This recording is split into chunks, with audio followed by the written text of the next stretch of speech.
लागे भरपूर रोआ होई जाला खड़ा नींद लागे ना हुजूर जानी रहा दूर दूर पाला लागे भरपूर रोआ होई जाला खड़ा नींद लागे ना हुजूर बात बुझता नी ननद के भैया हो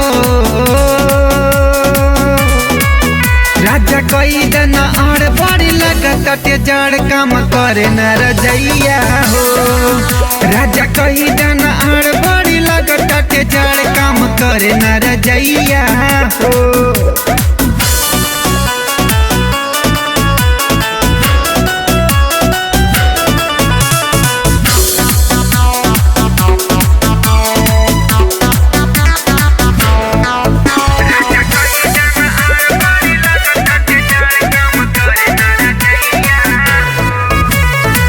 तोहर नाही तनको बुझाता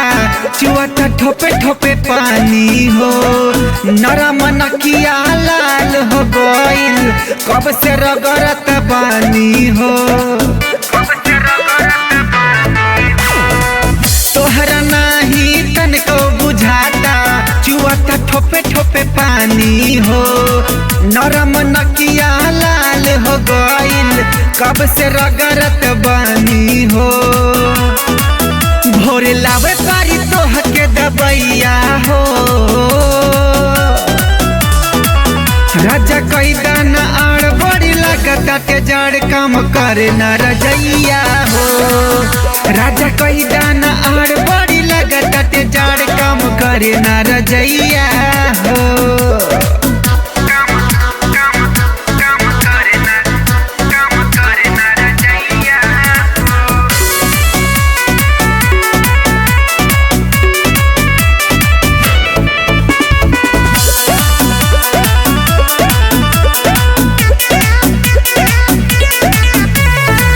कौन गति कई देहला दादा दहिया थर थर कापे हो तोह के मोह नहीं हमार लागे बड़ा तू एकदम पापे हो कौन गति कई देहला दादा दहिया थर थर कापे हो तोह के मोह नहीं हमार लागे बड़ा तू एकदम पापे हो राज पुनित पिया बड़ा निर्दया हो राजा कई दाना आड़ बड़ी लगता के जड़ काम करे न रजैया हो राजा कई दाना आड़ बड़ी लगता के जड़ काम करे न रजैया हो।